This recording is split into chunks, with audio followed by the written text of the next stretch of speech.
I said I was bringing the best speakers, and when I said the best speakers, I didn't particularly mean someone that runs around the whole entire world speaking, people that actually have community concerns and have experience in those concerns. So I'm going to bring up somebody that's just going to blow you away with her.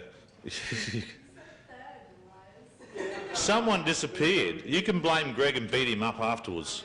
Okay, and I know you will too, because Greg's going last now because he's coming late. So Emma, come up here please. There's a very large contingent within the Alliance that should all be here, and they'll all get smacked on the bum as well. But Emma's particularly passionate about animal welfare, and so am I. So I thought it was really good that we have a lot of younger people getting involved, us old, greying, balding, fat people trying to run the country. I think some of the young ones should be doing it. Here you go, Emma. Right, okay.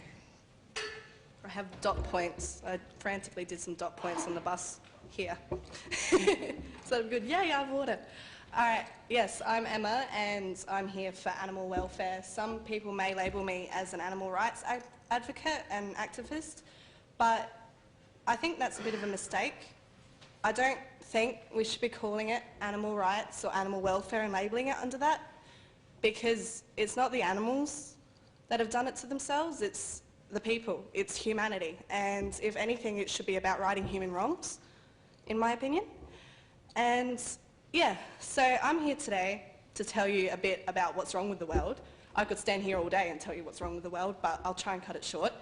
I'm wearing a whale tail today. It's a wooden hand-carved necklace, and it was actually hand-carved in Bali by supporters of Sea Shepherd. And it's actually really special to me because it's really fragile. I could easily step on it, it could easily be snapped. And it's an excellent reminder and grounding for me as to how fragile our ecosystem is.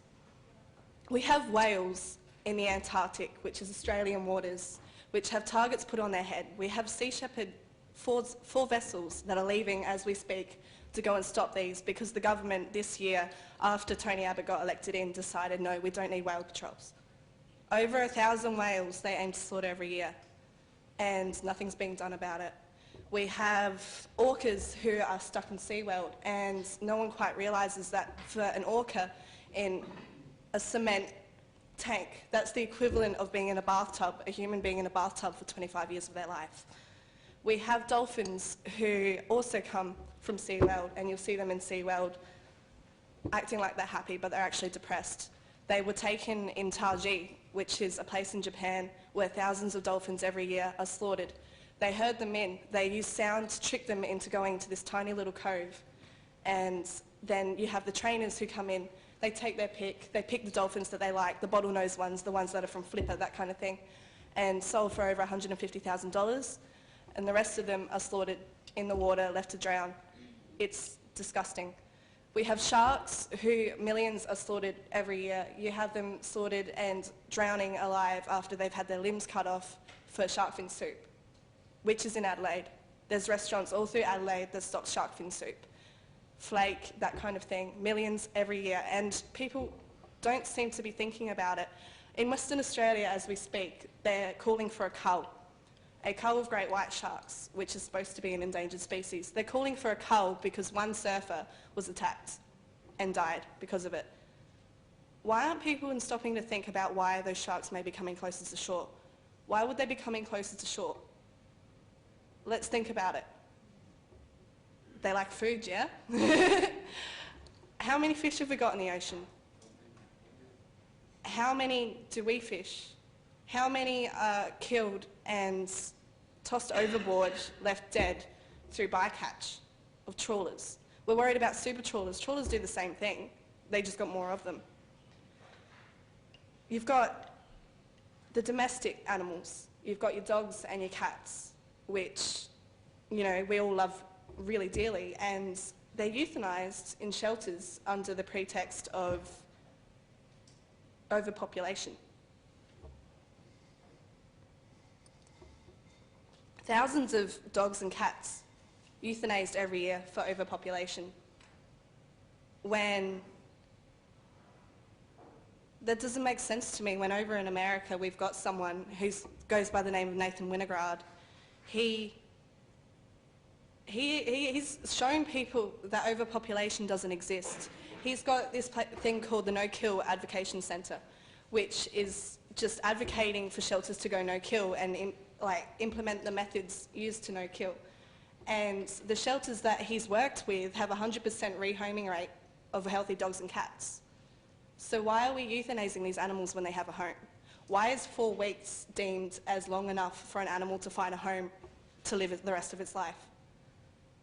I don't understand it. I really don't. I mean, I'm sure the majority of you all have dogs and cats, and I'm sure they all give you their life and you love them to bits. They're what teach us compassion, what teach our children compassion. I don't understand how behind closed doors it's okay to kill thousands of animals and that's classed as a shelter. That's classed as giving an animal a safe place. It's given 4 weeks and then it's killed. But what about the animals we forget? The animals that we don't really see unless they're on our plate. The pigs, the poultry, cows, all those kinds of things. A pig has the intelligence the equivalent of a 3-year-old child. They've been proven to suffer from depression. And we've got them in barren cages so small they can't turn around for up to 16 weeks of their pregnancy. Once they have their piglets, they're not allowed access to them. They're still in those cages and the piglets have to feed through those cages.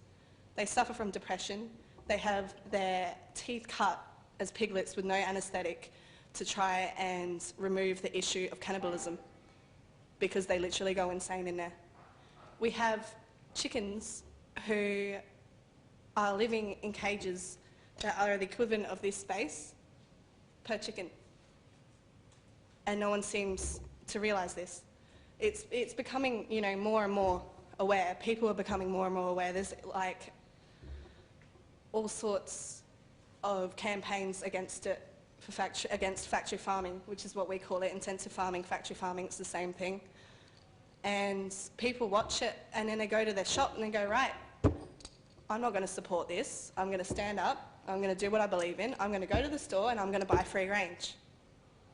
What is free range? You go into the store, you have cage-free, you have barn-laid, you have free range, free to roam. Which is the right one? There's no overall law to protect the standards of free range. What it is they have accreditations. So individual organisations can have individual standards of free range of which they abide by if they're accredited. So you look at RSPCA and Woolworths. You've got Woolworths standing on all over the televisions with Jamie Oliver now stating that we have free range pork, come support free range pork. Yes, let's do free range pork. I walked into the shop and looked all through the meat section, not one free range pork option, not one. You go online, their online free range pork option is Primo's, which is not free range. That's accredited by RSPCA, which can be anything from bred free range, which is a piglet that's brought up in a free range environment, then sent to an intensive farm anyway, to a strip of dirt outside a shed where they have access to for a couple of hours a day. How are people supposed to make a change if they're being deceived into thinking that the right way, the right choices are what they should be doing, you know, cage-free, free range, that's what I should be supporting, that's what I should be doing, this is what we need to do to make a difference. But it's not. It's not real. I mean, I grew up in a country school and there was thousands of turkeys in this tiny little shed on a 40-degree day. I watched a turkey have a heart attack in front of my eyes and they were classed as free range. On a 40-degree day with little strips of sunlight.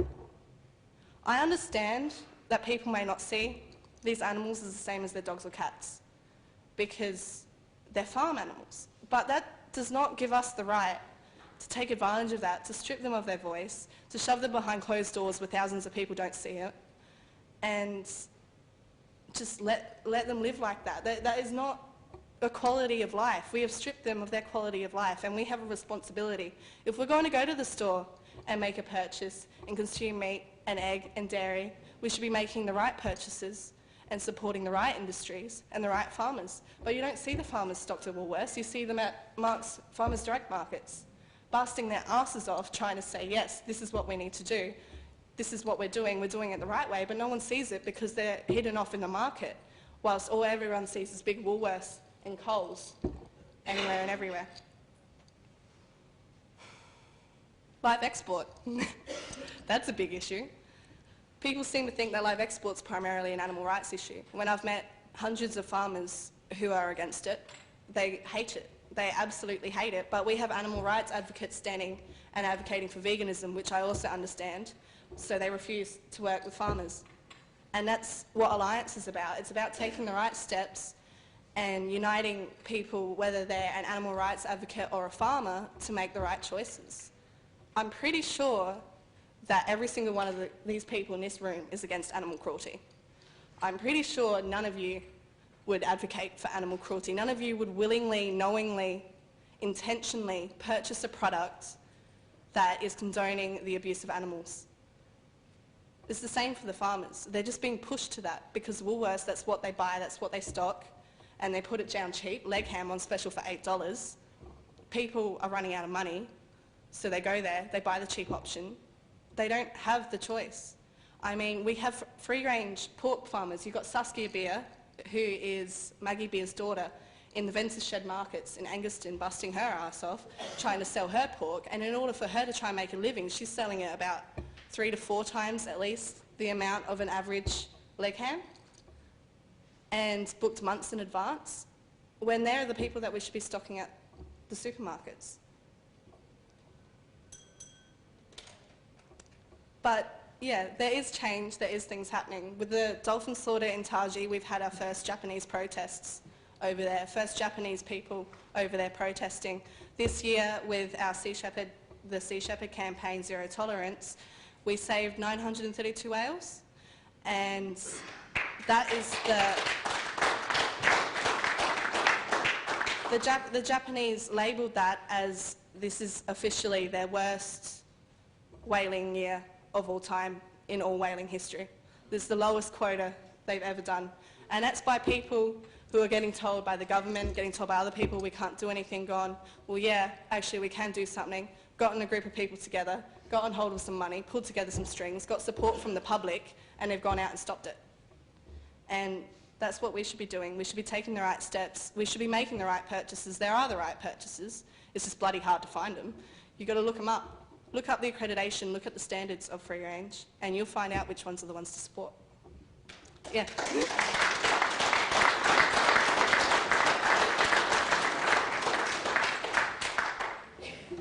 Very good, Emma, thank you. Passionate and working together and understanding all these small things and taking the right steps is a great campaign name for animal welfare, and it's a great campaign for everything we need to do, because we need to take steps in the right direction. Even if we can just freeze the wrong direction and turn it around a little bit, it'd be great.